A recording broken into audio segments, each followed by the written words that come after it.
আসসালামু আলাইকুম everyone, welcome to my channel. দিন যাচ্ছে ব্লগে আপনাদেরকে স্বাগতম। কেমন আছেন সবাই? নিশ্চয়ই ভালো আছেন। আমিও কিন্তু আপনাদের দোয়ায় ভালো আছি। ছোট্ট একটি ব্লগ আজকে আপনাদের মাঝে নিয়ে আসলাম।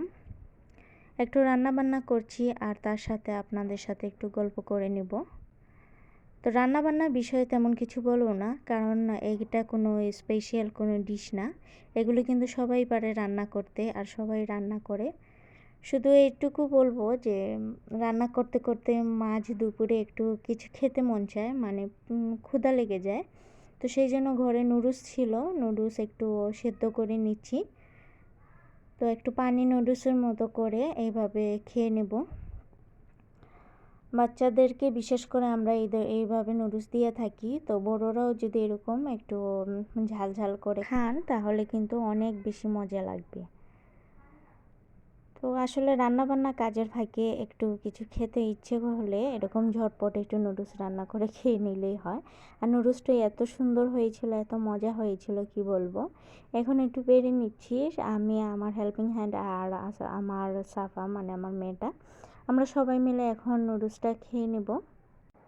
প্রথমেই কিন্তু আপনাদের কাছে একটা লাইক চেয়ে নিচ্ছি।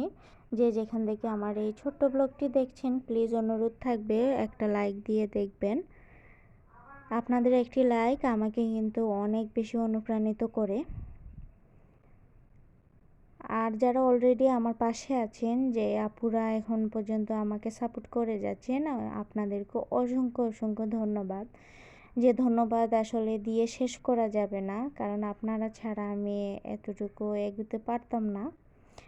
একদিন বিশ্বাস রাখছি যে একদিন অবশ্যই আমিও মনিটাইজেশন পাবো বা আমার গন্তব্যে আমি পৌঁছাবো। আর একটু সাইডে দিয়ে দেখা যাচ্ছে, দেখুন আমার মেয়েটা কিন্তু টমেটো কাটছে ফ্রিজের মাঝে রেখে। তো ও কিন্তু এরকম করে, আমি কোনো কিছু করতে গেলে ও করবে। আসলে বাচ্চা মানুষ, সব জিনিসেই ওরও আগ্রহ থাকে, সেই জন্য তারপরও চাকুটা নিয়ে নিলাম কোনোভাবে ইয়ে করে, মানে ওকে বুঝিয়ে বাজিয়ে, কারণ অ্যাক্সিডেন্টের তো আর সময় নেই। এই দিকটাতে একটু আলু ভালো করে কষিয়ে নিচ্ছি। আলু দিয়ে মাছ দিয়ে রান্না করব। তো আলু দিয়ে মাছ দিয়ে রান্না করব, এই ফাঁকে নুডলসটা খেয়ে নিলাম। আর এইভাবে কিন্তু টমেটোর তরকারিটা রান্না করলে ভীষণ ভালো লাগে।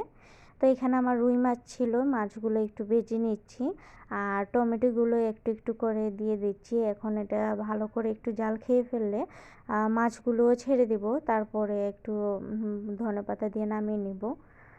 তো আসলে ভিডিওটা খুব তাড়াতাড়ি করে দেখাচ্ছি, কিন্তু মোটেই কিন্তু এত তাড়াতাড়ি রান্না হয় না। যত কষানো হয় তরকারি ততই কিন্তু মজা হয়। তো অনেক আপুরাই কিন্তু অনেক ধরনের টিপসগুলো শেয়ার করছেন। আসলে আমার তো এখনও পুরো মতো আমি নিজের সংসারের তত্ত্বাবধানে নেই, সেই জন্য আসলে আমি সেই রকমভাবে টিপসগুলো শেয়ার করতে পারছি না। এই আর কি, একটু হালকা পাতলা, যখন আমার শাশুড়িমা ঘরে থাকেন না তখন আমি একটু রান্নাবান্না করি। আর তাছাড়া কিন্তু আমার শাশুড়ি মাই সব কিছু দেখাশোনা করেন। তো সেই কারণে আমার আর সেইভাবে কোনো রকমের টিপস সম্পর্কে কোনো ভিডিও আপনাদের সাথে শেয়ার করা হয়নি। তা আসলে ইউটিউব জগতে ট্রেন্ডিংয়ের যুগ, যদি আপনারা একজন আরেকজনেরটা, মানে যেটা ট্রেন্ডিংয়ে চলে সেটা দেখে যদি আবার ভিডিও করেন, সেটাতে ভিউ আর বেশি আসে, সেটাই আমি বুঝতে পেরেছি। তো রান্না করে নিলাম। আর ওই ফাঁকে পাশের বাসার চাচি একজন, উনি পাঠিয়েছেন মোমো বানিয়ে, এত সুন্দর করে প্যাকেটিং করে পাঠিয়েছেন, মানে একটু অন্যরকম ভালো লাগলো, তাই আপনাদের সাথে শেয়ার করলাম। আর মোমোগুলো কিন্তু অনেক বেশি মজা হয়েছিল। আর খুব সুন্দর করে কিন্তু হাতে একটা সসও বানিয়েছে। তো সসটা কিন্তু এই ছোট্ট একটা বাটিতে দিয়েছে। আর গরম গরম মোমো, অন্যরকম একটা স্বাদ লেগেছে। ভিতরে এই যে চিকেনের পুরটা, তো খুব মজা হয়েছে। এই আন্টিটার মেয়েটাও অনেক গুণবতী, অনেক মজা মজার ওর নাস্তা বানাতে পারে। তো এক এক দিন এক একটা বানায়, তারপর আমাদেরকেও শেয়ার করে। খুব বেশি মজা হয়। উনি যেরকম গুণবতী, ওনার মেয়েটাকেও এরকম গুণবতী বানিয়েছে।